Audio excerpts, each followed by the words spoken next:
Muy buenos días, alumnos. Vamos a dar inicio a esta clase de macroeconomía. Terminando con el análisis del PIB. Efectivamente, les decía de que hablar de macroeconomía es pues, bastante amplio. Si a nosotros, o ustedes como estudiantes de segundo semestre, ¿verdad?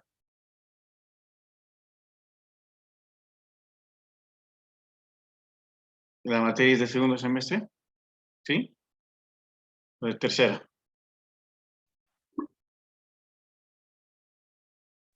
Tercero, Lice. Gracias. De tercero. De tercer semestre les demora hacer ese análisis. Imagínense en las estelas pues ya públicas, ¿no? Y eso manejar a nivel nacional, manejar a nivel latinoamericano y global es pues bastante complejo. Es por eso que yo insistía antes de pedir a los empleados públicos o a los servidores públicos el aprender un idioma nativo, deberían exigirles que ellos sepan macroeconomía, por lo menos dar una certificación de que han pasado un curso para que ellos puedan manejar y entender lo que están queriendo hacer o lo que tienen que hacer. Porque hay mucha gente pues, que entra y dice, no, este es mi trabajo y no sabe el resultado que le está exigiendo la labor que hace. Piensa que con firmar o sellar los papeles está cumpliendo un trabajo, pero eso va mucho más allá de esto. Es manejar la cosa pública es pues bien complicado si es que no sabes mínimamente las raíces de esto, tienes que conocer. Bien, estábamos viendo la anterior clase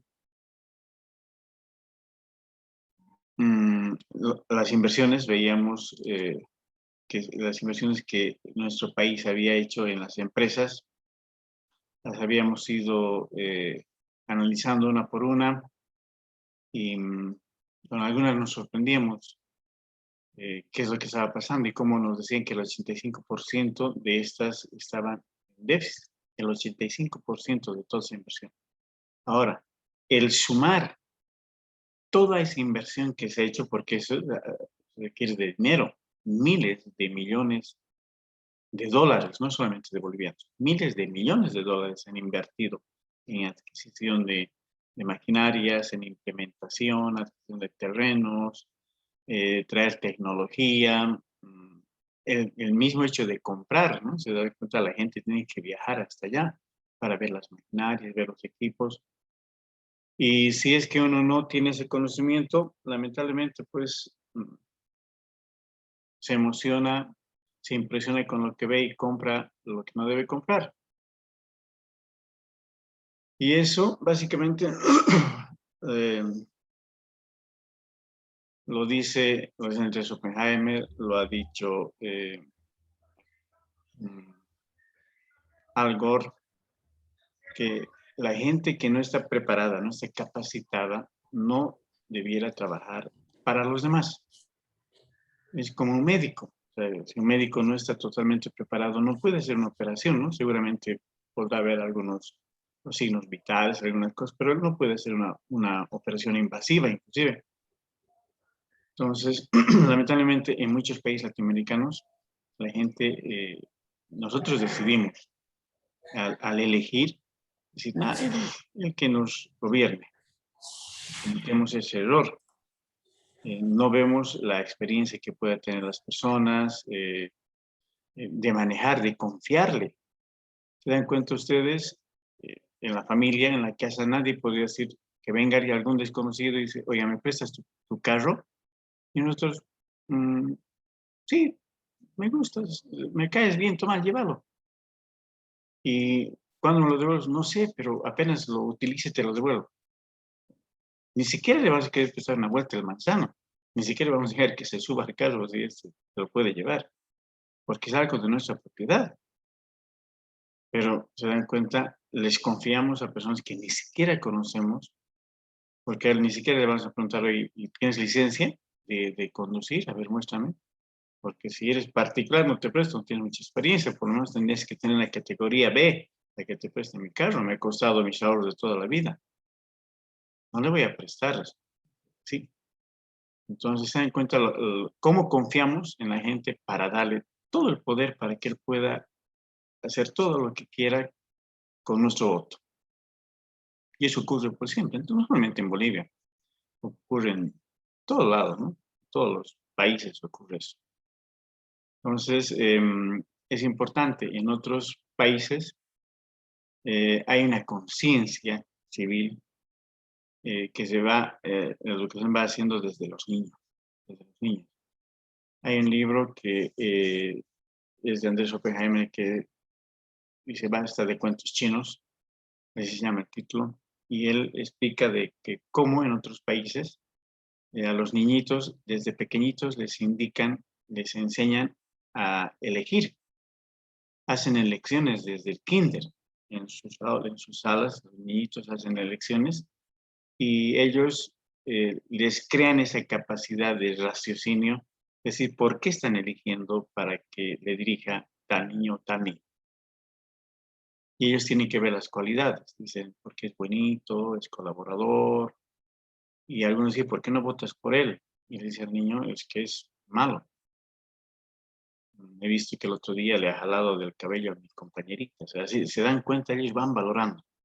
Y eso les van fomentando desde pequeñitos, cosa de que cuando lleguen ya a la edad de que ellos puedan decidir a quién confía en su voto, van a ser. Porque el hecho de dirigir un país no solamente es pues tener un apoyo, es prepararse, capacitarse. Pues, no sé si ustedes han escuchado de los chicos Yupi, y esa generación sigue, pues. Dentro de esa generación de los chicos Yupi, son gente que estudia y se prepara justamente para manejar la cosa pública de los países. Gente que va a estudiar universidades de Harvard, Stanford, Yale, y ahí se preparan. Ellos estudian con la idea, quiero ser presidente algún día. Bueno, seguramente todos se apuntan a querer ser presidentes, pero de esos llegan unos cuantos. Los demás están pues manejando, es el poder tras el poder, ¿se dan cuenta? Él no necesita estar de presidente, pero sí atrás, es un asesor. Indica esto tienes que hacer, esto tienes que hacer. Porque lamentablemente pues siempre las elecciones son por la imagen, ¿no? Entonces hay gente que se prepara, está gente preparada. Y entre esos, nosotros acá hemos tenido gente, si ustedes se dan cuenta, sin el ánimo de hacer propaganda, política, nada, entre los chicos Yupi estaba Gonzalo Sánchez de Lozada y Tuto Quiroga. Ellos han hecho esos estudios. Estudios no solamente de macroeconomía, se dan cuenta, ellos han estudiado exclusivamente para eso, para poder manejar. Entonces, comparando a estos señores, que sin el ánimo de qué partidos son, nada, si ellos tuvieran esa capacidad para poder dirigir, o todos los que están manejando la cosa pública podrían dirigir de esa forma, con un conocimiento científico, sería pues diferente, sería diferente. Porque si uno quiere operar y no es médico, no lo puede hacer, pues. Ni siquiera podríamos nosotros en una emergencia animarnos a hacer una cesárea, ¿no? O a sacar un apéndice, que lo que dicen los médicos es la operación más sencilla que hay. Sacar un apéndice es lo más sencillo. Lo hablan con tanta facilidad, pero uno que no conoce, oye, inclusive, ¿a qué lado está el apéndice? ¿Al izquierdo o al derecho? O sea, estaríamos en esa duda. ¿Y qué corto? ¿Cómo tengo que cortar las cápsulas? Es difícil. Una persona que está preparada lo hace. Entonces, Galeano, en sus obras, siempre va criticando esto y dice, es educación. La lacra que tiene Latinoamérica es la educación, la falta de educación que tiene. Y eso hace que se vaya cometiendo errores, o sea, como estos. Yo digo, las ideas centrales, excelentes, de todas estas empresas que hemos visto, excelentes. Ninguna podríamos reclamar, digamos. Bueno, tal vez esa de Voltur que quiere competir con la empresa privada, la empresa de cemento, con capitales nacionales y con cooperativas nacionales, podrían ser observadas, ¿ya? Pero después las demás también. La idea, la concepción de la creación de esa empresa, excelente. ¿Dónde falla? La adquisición de los equipos, los sobreprecios que se aprovecha la gente, cotiza una maquinaria alemana en 5.000 millones y compra una china que vale 2.000 y se embosilla 3.000. Es así, funciona así. Y esa maquinaria no sirve. En el caso de Paperball, no funcionan. Las perforadoras de yacimientos chinas malísimas, con cuánto de inversiones. Entonces, ahí va fallando. ¿Por qué? Porque la gente no está capacitada para hacer esa adquisición. Y la gente también tendría que tener un excelente equipo para que pueda ir controlar de que sea efectivamente lo que dicen traer o que dicen comprar. Aquí la prensa nos vuelve a repetir lo mismo. Y estamos hablando, miren, desde 16, o sea, les pongo esto del 16, no porque diga eso es ahora, es momentáneo, es por la pandemia, no, o sea, estamos hablando antes de la pandemia. Ahí ya sabíamos que las empresas estatales estaban ya en quiebra. En 2000, ni asomos de pandemia, aquí nadie sabía de pandemia, no sabíamos de nada. Entonces, allá, aquí nos dicen que desde el 2015 ya la empresa de constructores, ¿se acuerdan que decíamos qué ha pasado con esta empresa? Nadie la conoce, bueno, ya cerró, básicamente porque estaba en quiebra. Y ahí se ha invertido pues un montón de maquinaria. Se han comprado palas cargadoras, se han comprado retroexcavadoras, niveladoras. Ha hecho una inversión grande. Ahora sí, ¿dónde está ese equipo? ¿Qué está haciendo? Porque es una empresa de construcción de carreteras, de puentes. Entonces, ¿qué ha pasado con esos equipos? Se los han rematado, se los han guardado, están guardados. ¿Qué pasó con esa inversión? ¿Se recuperó algo o simplemente decir, entra un déficit y listo? Dice ese mismo año, además, 2 empresas bajo la administración de militares cerraron con déficit: la empresa naviera boliviana Enabol, la empresa nacional de automotriz Enauto. Miren, esas 2 empresas, empresa naviera y Enauto, la empresa naviera, pues digamos, tenemos barco, nosotros tenemos algún barco o simplemente nosotros estamos contratando barcos para cargar contenedores desde diferentes puertos y traerlos. Sí, es eso, porque nosotros no tenemos, pues, nunca hemos tenido un barco. Sepa, por lo menos no existe. Entonces, esta empresa naviera sí se encargaba. Era una empresa de escritorio que solamente tenía subsidiarias en diferentes países, donde hacía contactos y la gente que compraba podía ir a la empresa Enabol y decir, tengo tantos contenedores, los quiero llevar hasta Arica. Y él buscaba, seguramente en un banco de datos, de qué empresas navieras podían ir, encontraba el barco, por ahí decía el barco Illich va a ir hasta Arica a tal fecha, y él ponía los contenedores ahí, los llevaba hasta el puerto de Arica. En Arica seguramente también tenía una oficina administrativa de escritorio, donde veía que bajen los contenedores del barco y los despachaba. Una agencia de despacho, una agencia aduanera, despachante de aduanas, eso era. ¿Cuál es la razón de su existencia? Uno. Y la otra que era la empresa nacional de Nauto, que fabricaba, me imagino, carrocerías, compraba el chasis de un carro, pues un camión, un chasis de la Volvo, compraba un chasis y lo convertía en un bus. Eso era Nauto. Pero si ustedes analizan, una persona que entra al colegio militar de ejército, ¿para qué va a estudiar ahí? ¿Qué es lo que aprende? Él Para seguramente enseñar va... a los soldados, licenciado, ¿Perdón? para enseñar a los soldados el amor de la patria y la defensa de la patria misma. Perfecto. Esa es su función filosófica. Esa es la creación filosófica de las Fuerzas Armadas. Defender a toda la población de invasores foráneos. Y les enseñan qué tácticas, técnicas militares, ellos aprenden manejo de armas, eso es lo que hacen ellos.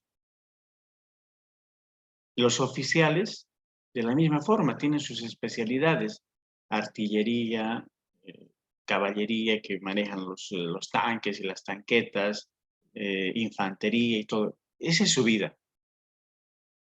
Han estudiado para eso, no para competir con un ingeniero comercial que él tenía que estar manejando, pues, esta empresa de naviera, porque es una oficina de escritorio, contactos, ¿de dónde? Y eso es lo que saben, pues, los ingenieros comerciales, manejar los Incoterms. Eso es lo que dominan. ¿Qué Incoterms voy a utilizar para esta exportación? Va a ser valor CIF, valor FOB, puesto en puerto, eso es lo que saben ellos. Todos los Incoterms tienen que manejar. Expertos. Un ingeniero comercial es experto en esto. ¿Y cómo puede ser en manos del ejército? En auto, ¿quién tendría que hacerse cargo? A ver, universidades, ¿quiénes tienen universidades, facultades de ingeniería mecánica?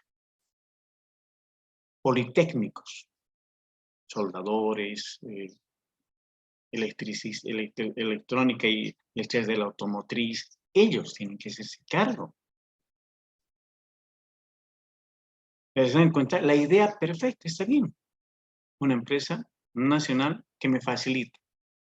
¿Que voy a competir con nosotros? Sí, pero yo tengo mayores contactos. O sea, si tengo algo parado en los Países Bajos, llamo pues al cónsul en Holanda, no sé si le digo, oiga, por favor, cónsul, tengo aquí 50 contenedores parados. Él se va a mover inmediatamente porque es parte del que va a decir, salgan los contenedores. Podría ser, sí, está bien. La razón de ser de esa empresa se da, esa lógica. Pero, ¿en manos de quién? Los militares saben de su rama, los ingenieros comerciales de la suya y los ingenieros mecánicos o electromecánicos saben pues de lo suyo.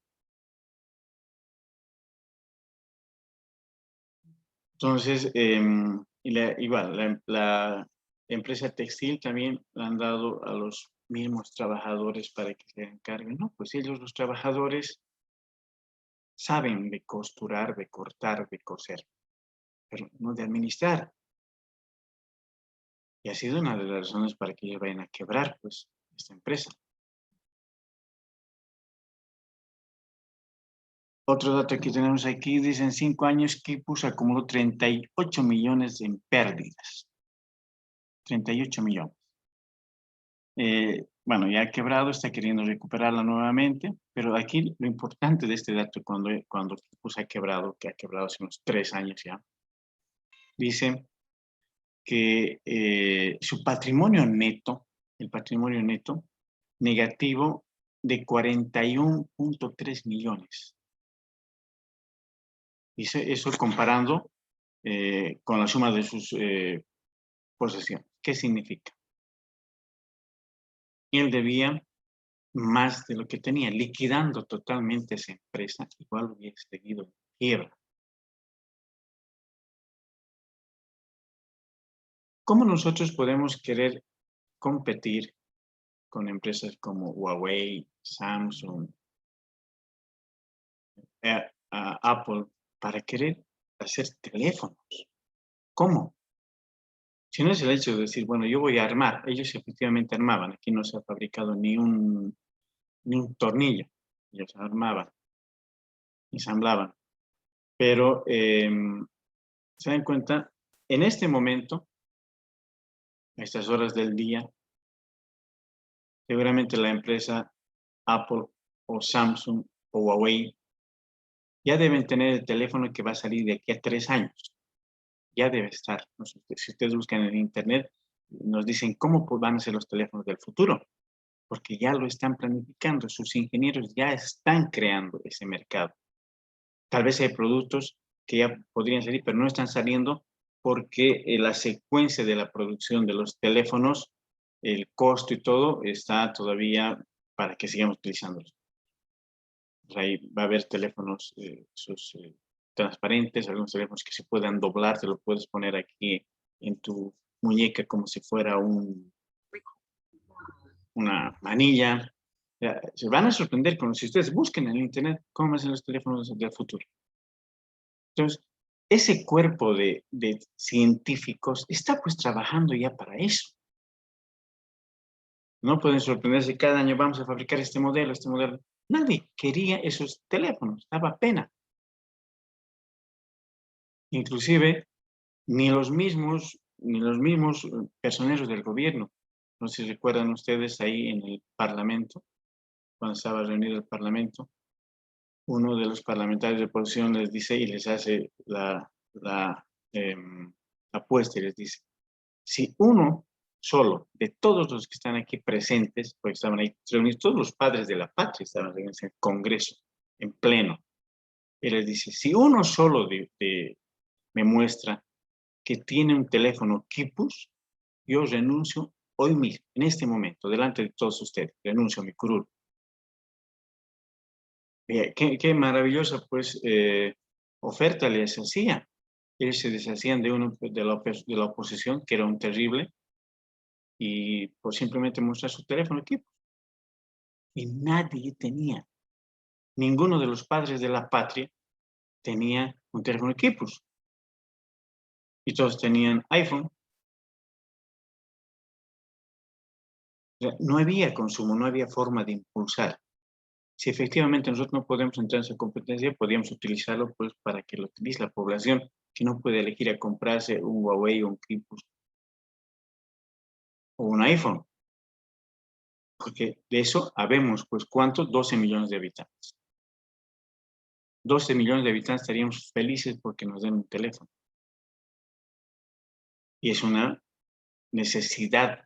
Ahora ya no es un lujo tener un teléfono, es una necesidad. Ya no sirven esos teléfonos que teníamos simplemente para llamar. Nada, porque ahora ya la comunicación, eso cuesta demasiado.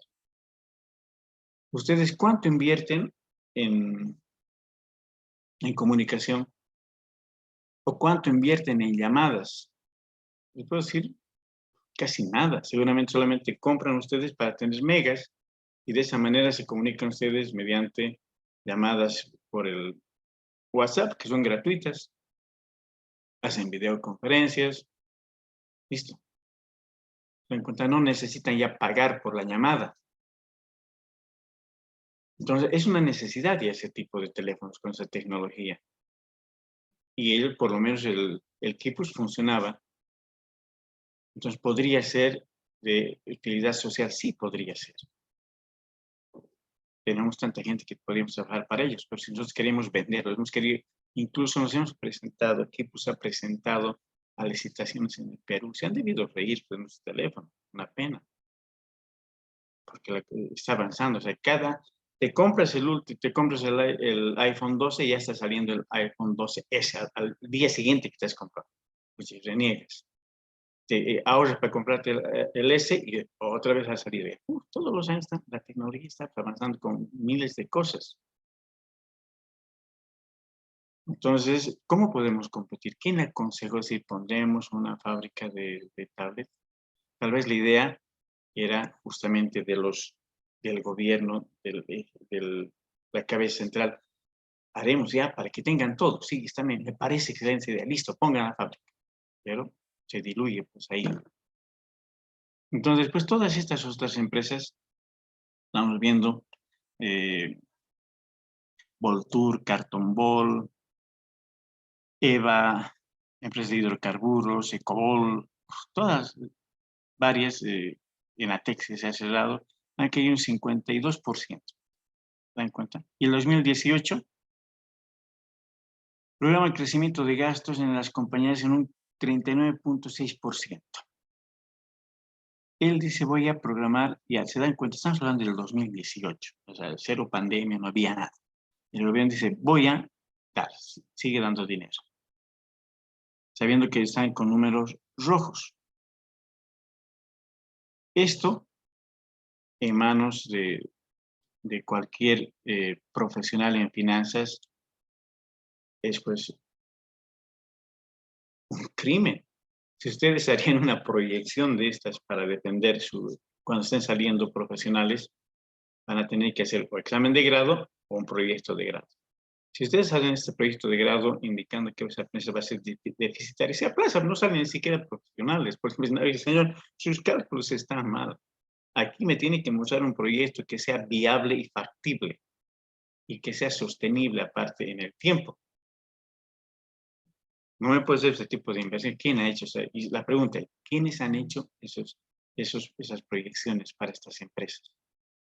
Porque una empresa se crea en base a que no solamente una idea, puede ser, como alguna vez decían que el presidente decía, ¿y por qué no ponen una fábrica de cartones? ¡Ting! Le tomaban la idea. Y eso ya, entre los más avispados, decían, sí, podemos hacerlo ya. Entonces se organizaban y presentaban un proyecto. ¿Quién ha hecho este proyecto? ¿En base a qué? ¿Con qué datos?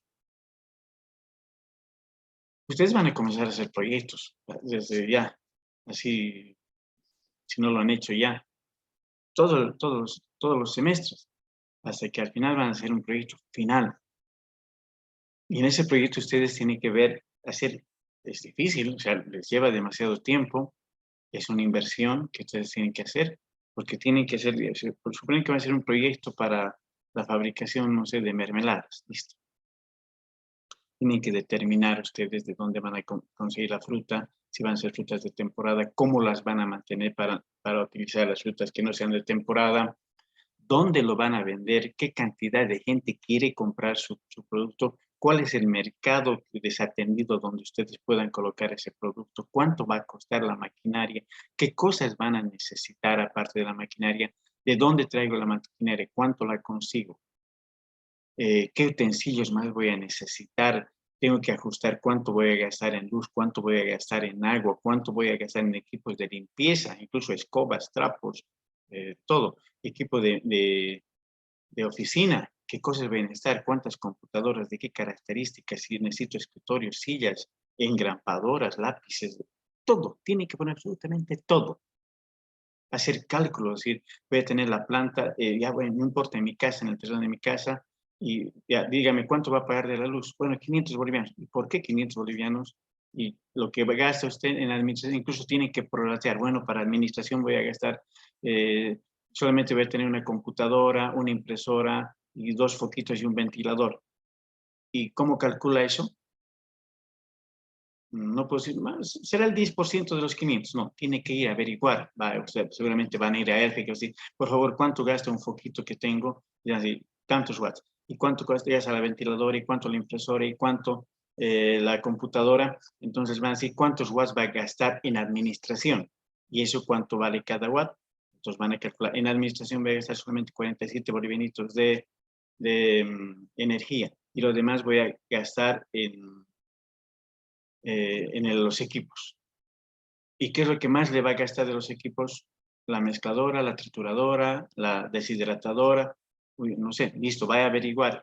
Tiene que averiguar si, cuánto gasta. Este tiene un motor de 5 HP, este tiene un motor de 1/4. O sea, todo así tienen que hacer su trabajo. Así lo van a hacer, así nos lo van a presentar a la universidad. Y así lo vamos a revisar nosotros. Y vamos a decir, sí, este proyecto está bien, va. Bueno, prueba. Se dan cuenta, para alumnos se exige ese tipo de proyecto. Y nos tienen que decir esa proyección, o sea, listo, señor, voy a utilizar todo esto, voy a invertir tanto, voy a sacar un crédito, ¿y de qué banco? ¿Y a qué tasa? ¿Y en cuánto tiempo va a pagar? Póngamelo aquí, entonces van a tener que ser los cuadros de amortización al 11.5%. Tienen que presentar absolutamente todo. Cotizaciones incluso, se dan cuenta, para hacer un proyecto se ponen cotizaciones en los anexos. Se ha cotizado tal maquinaria de tal lugar, en todo, todo. Y si pueden hasta con imágenes, ponen con imágenes. La proyección que van a hacer de los cash flow futuros, de los flujos de cajas futuros. Listo. ¿Cuánto cree que voy a ganar este año? El próximo. Y de aquí a 5 años, ¿cuánto voy a ganar? Eso tiene que ir creciendo porque la maquinaria no va a comenzar a trabajar con la capacidad del 100%, comenzar a trabajar con el 50% y va a ir subiendo hasta llegar a su capacidad del 100%. Llega a los 5 años y después de los 5 años, algunos activos tengo que cambiar, o sea, eso se llama reinversión. También tiene que estar en su proyecto. ¿De dónde va a sacar para esa reinversión? Y seguramente va a tener que sacar el BAN, el TIR, el WAC, el KPM y hacer un análisis de Crystal Ball, o sea, todo lo que les exigimos en un proyectito, así, no lo digo despectivamente, lo digo por pequeñito, y ese pequeñito va a tener mínimamente unos 200 hojitas, mínimamente. Eso es lo que les exigimos a ustedes, para decir, sí, señor, está capacitado para ser profesional. Oiga, ¿quién ha hecho este proyecto de Carton Ball? ¿Cómo han justificado para que sea rentable? O del Lácteos Ball. La idea del presidente, competiremos con los peruanos, que nos quieren comprar la leche a nuestros agricultores, ponga una fábrica de leche. Él, confiado en que tiene gente capaz a su alrededor, seguramente lo ha hecho así. ¿Y dónde están los profesionales?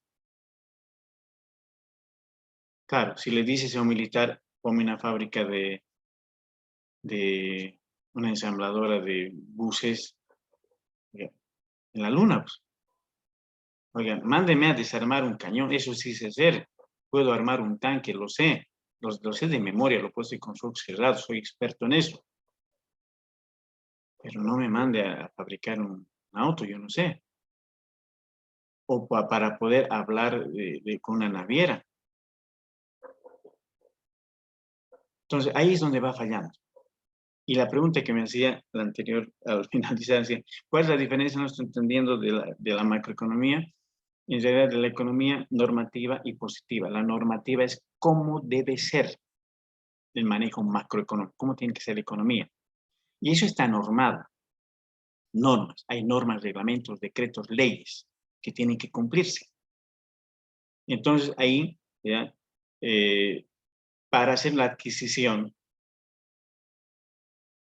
en gastos públicos, digamos, no sé, de los gases lacrimógenos, tendrá que haber una norma que se tiene que hacer, cómo le tendré que licitar a las empresas, verificar, calificar a las mejores, pedir a las que haya calificado en el primer sobre, el segundo sobre con otros datos y aprobar. Tendría que haber un equipo de expertos que diga, estos son los gases que necesitamos.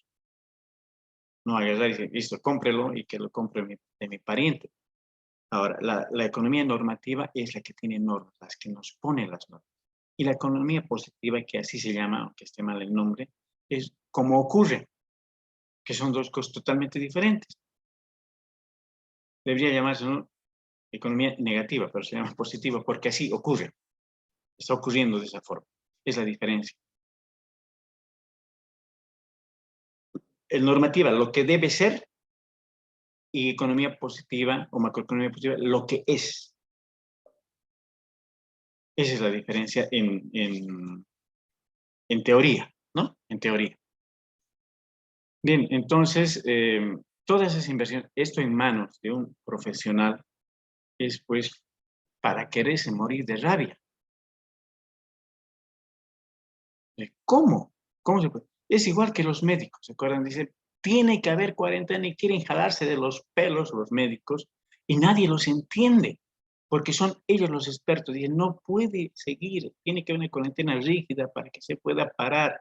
Ellos dicen, siguen chillando en todos, pero nadie les da bola porque no saben. Ellos piensan que va a pasar nomás. No, no va a pasar nomás, hay que cuidarse nomás y listo, va a pasar. Lo toma así. Pero hablen ustedes con un médico, y cualquier médico, estudiante de medicina, dice, no, pues aquí tiene que haber un corte. Tienes que cortar, nadie tiene que volverse a reunir para no contagiar. Y de esa manera va a bajar. No pueden decir a partir de las 6 de la tarde, como si el bicho le haría frío y se metería en la cama y no sale a contagiar. Y el día va a estar feliz caminando. O en la noche, o solamente sale en la noche, y nosotros, como ya estamos en la casita, no nos va a... O sea, es de la misma forma. O sea, esa molestia que existe en los profesionales cuando ustedes vean estas cosas Y digan, ¿cómo? No entiendo. Mi proyecto de grado era mejor que este, justificaba la razón de existencia. Igual, los médicos ahora dicen, reniegan, no, pues tiene que haber, pero ¿quién los entiende? No lo va a entender ni el Bombón, porque el Bombón es militar. No le va a entender ni el Ares, porque el Ares es periodista. Y el Camacho, no sé qué será el Camacho, pero ni el Camacho le va a entender, menos el Johnny Fernández. Si existiera ahí y es por eso que muy rara vez vemos un doctor manejando la cosa pública, porque el doctor dice, yo no sé nada de esto, yo sé de curar pacientes. Hay que vayan los economistas, los ingenieros financieros, ellos tienen que manejar, porque es cuestión de dinero. Bien, entonces miren acá. Aparte, con semejante inversión que se tiene en el país, dice, ¿quiénes pagan mayores aportes a impuestos nacionales? Con tantos miles y miles de millones de dólares invertidos, dice, Impuesto Nacional recauda 23.600 millones de bolivianos de las empresas estatales. 23.000 millones. Es harto, ¿sí? Eso es lo que recauda impuestos nacionales. Las 100 empresas contribuyentes del sector privado aportan 34.000 millones. Comparamos con los 23.000 de las empresas estatales. Esto es lo que pagan en impuesto a las empresas estatales. Y esto es lo que pagan en impuesto las empresas privadas. 34.000 millones. ¿Y será que nosotros podemos comparar la inversión pública que ha tenido el gobierno con la inversión privada? No, pues. La inversión privada es pequeñita, es chiquitita, es una miseria, es un piojo, no es nada. No es nada comparando con la inversión que tiene el gobierno.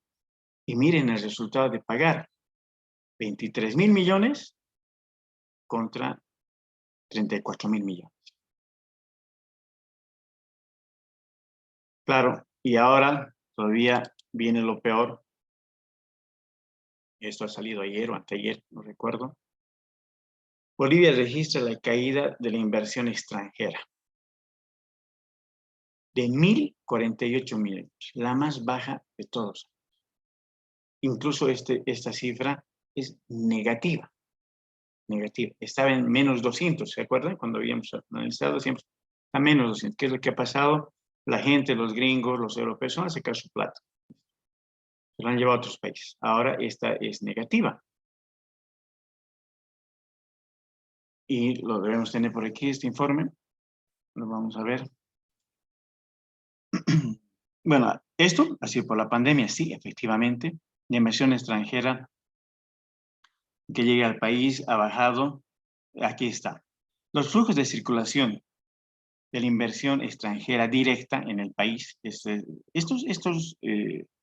abreviaturas tienen ustedes que conocerlas así de memoria.